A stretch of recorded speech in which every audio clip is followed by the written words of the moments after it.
Hello दोस्त। एक तो ऐसे ही कड़की ऊपर से आटा गीला, कहावत सुना है ना। तो कुछ लोगों का सवाल उठ रहा है कि आरआरबी एनटीपीसी सीबीटी 1 परीक्षा में हम नेगेटिव आंसर करेंगे तो नॉर्मलाइजेशन या फाइनल स्कोर पे क्या प्रभाव पड़ेगा, पॉजिटिव या नेगेटिव। तो मैं कहता हूँ पॉजिटिव है, नेगेटिव भी है। तो इफेक्ट को जानने के लिए समझना पड़ता है कंसेप्ट। कुछ लोग कहते हैं कि नॉर्मलाइजेशन पे कोई प्रभाव नहीं पड़ता, तो मैं भी कहता हूँ नहीं पड़ेगा। कुछ लोग कहते हैं कि फाइनल स्कोर पे अंतर पड़ेगा नॉर्मलाइजेशन का, तो मैं भी कहता हूँ कि हाँ पड़ेगा। तो कहते हैं यार नहीं भी बोल रहे हो, हाँ भी बोल रहे हो, ये क्या समस्या है। तो समस्या बारीकियों से सीखते हैं और सीखने के लिए समझ होनी चाहिए, ना कि यूट्यूब चैनल कोई भी बना ले, हम भी बना ले या आप भी बना ले। लेकिन टेक्निकल जो टर्म है ना, वो डिफाइंड होता है सारी चीज़ें प्रोसेस में अंदर जाने से। तो चलिए आज गहराई में डूबते हैं और समझते हैं कैसे हाँ पड़ेगा और कैसे ना पड़ेगा। तो सबसे पहले मैं बता दूं कि नॉर्मलाइजेशन फार्मूला में आपके पास कुछ नहीं है, सारा आरआरबी के पास है। आपके पास दो चीज़ है, क्या है? एक तो आपका स्कोर और दूसरा आपके फाइनल स्कोर। यहाँ सिंपल से मैं सीधा भाषा में लिख रहा हूँ, ये आपका फाइनल स्कोर है और ये आपका स्कोर है बिना नॉर्मलाइजेशन का। ये फाइनल स्कोर डिपेंडेंट आपके स्कोर पे है और बाकी चीज़ों पे डिपेंडेंट है, दूसरा क्या करेगा, कैसा माहौल रहेगा, सब कुछ पे है। लेकिन आपके हाथ में एक ही चीज़ है कि आप अपने स्कोर को अच्छा करें। तो इस टर्म में कोई ऐसा टर्म नहीं है जिसमें आपने नेगेटिव ज़्यादा करेंगे तो आपका नंबर कम कर देगा, मतलब फार्मूला आपको कम नहीं करेगा। यहाँ तक तो सही है कि नॉर्मलाइजेशन पे नेगेटिव का कोई असर नहीं है। तो फिर हाँ कहाँ है? तो हाँ इसलिए है कि टेक्निकल टर्म हम देखेंगे और इसके लिए हम एग्जाम्पल लेके आएंगे। बिना एग्जाम्पल के तो आप भी नहीं समझिएगा। तो एग्जाम्पल कैसे दिया जाए, थोड़ा सा आपके साथ मुझे कन्फ्यूजन क्रिएट नहीं करना है, आपको समझाना है कि कैसे मैं समझा सकूं। तो चलिए समझाने के लिए हमने एक ये नंबर लाया है, किसके टर्म में, एग्जामिनेशन का। और ये कहाँ से नंबर लिया हुआ है देख लीजिएगा, मेरे घर पे नहीं बना हुआ है और किसी की दुकान पे भी नहीं बनी है। ये आरआरबी एलपी टेक्नीशियन का एग्जाम्पल है, इलाहाबाद का। तो आपने एग्ज़ाम दे देंगे, ठीक है। उसके बाद आपका जो रिजल्ट आने वाला है उससे पहले आपका स्कोर डिस्प्ले होता है और वो स्कोर में क्या क्या चीज़ें होती है उसको देख लीजिएगा। तो पहले आपका registration number, roll number, candidate detail, ये सारी चीज़ें आपकी प्रॉपर्टी है। अब उसके बाद से प्रॉपर्टी के बाद आपकी सारी डिटेल जो है एग्ज़ाम में किया है उसका डिटेल है, आपकी जन्म कुंडली लिखी हुई है। तो ये कैंडिडेट हैं 69 और 39।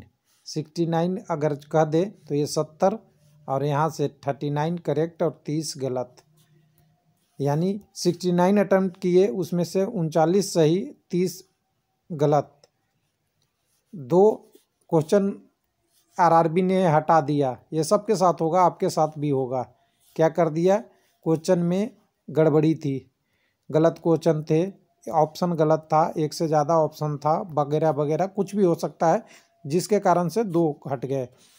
अब देखिए ध्यान देने की बात है कि दो क्वेश्चन जो हटे, तो आपकी जो एग्ज़ाम का ये 75 क्वेश्चन का पेपर था उसमें से दो क्वेश्चन हट गया, तो ये दो क्वेश्चन सबके लिए हटा, तो टोटल वैलिड क्वेश्चन 73 हो गया।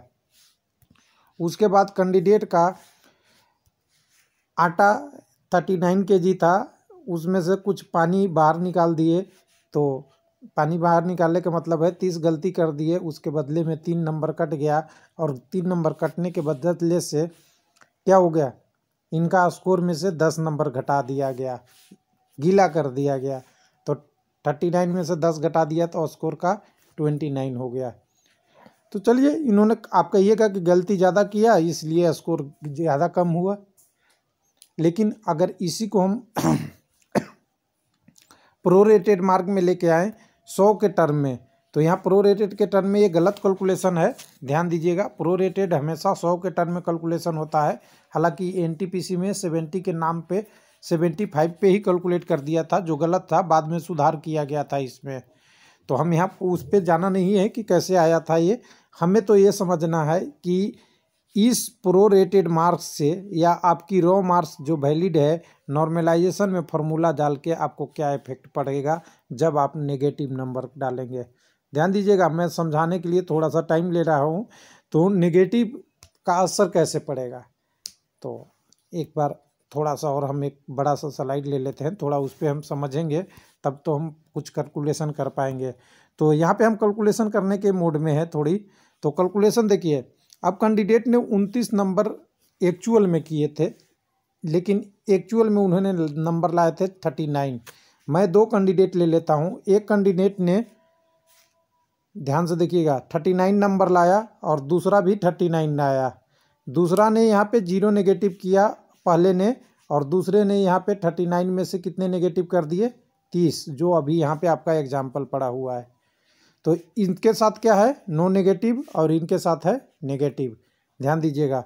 अब इनका स्कोर देखिए, 39 के बाद कितने हुए, 34.52, 34.52, यानी नॉर्मलाइजेशन में इनका नंबर बढ़ा कितना, 5.52749, कुछ ऐसा 5 डिजिट तक कैलकुलेशन होगा, 4 डिजिट तक।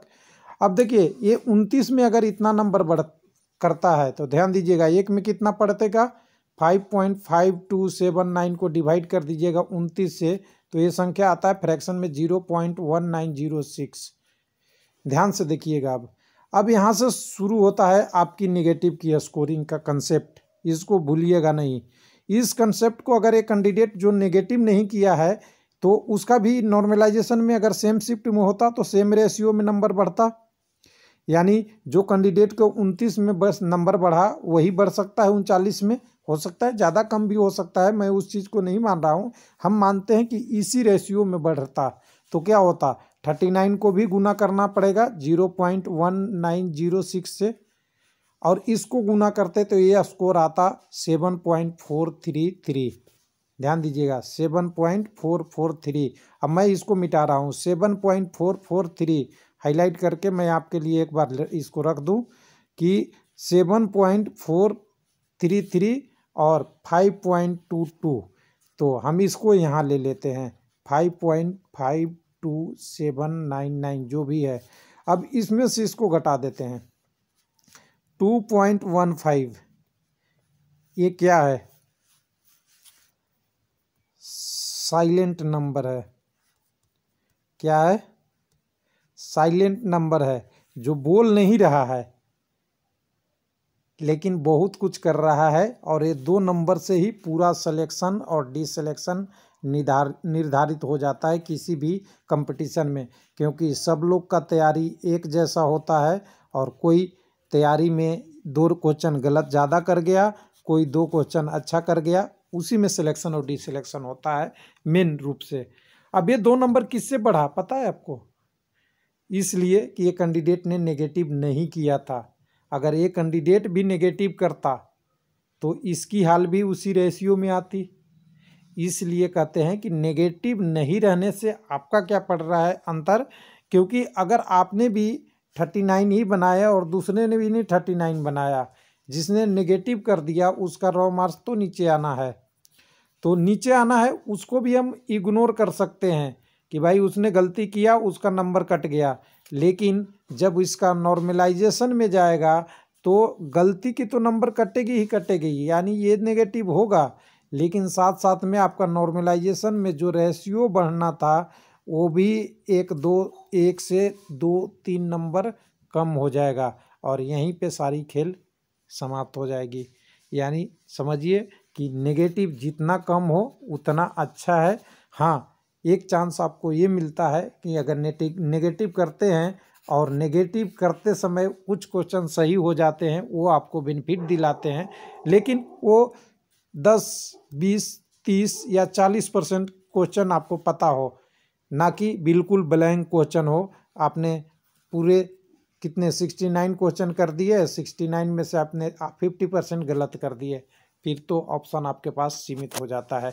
तो यहाँ कहने का मतलब ये मेरा एक ही था कि नेगेटिव कहने से आपका तो कोई असर नहीं पड़ेगा, लेकिन नेगेटिव के साथ अगर पूरी फ्रिक्शन में देखें, आपकी नॉर्मलाइजेशन का रेशियो देखें, और इस फार्मूला में जब आपकी नंबर डाले जाएगी, यहाँ पे नॉर्मलाइजेशन में, तो यहाँ अगर आपके नंबर 2 ज़्यादा होते, ध्यान दीजिएगा, अगर यहाँ 52 होता और इसके साथ ये जो आपका शिफ्ट का एवरेज घटता, और यहाँ अगर आपका 50 होता, यहाँ जो नंबर आपको घटता, दोनों में ये 2 नंबर इसके साथ मल्टीप्लाई भी होना है और इसके साथ जुड़ना है, तो मल्टीप्लाई वाला फैक्टर आपको 2 नंबर को फिर 0.1 2 3 कुछ ज़्यादा ही बढ़ाएगा।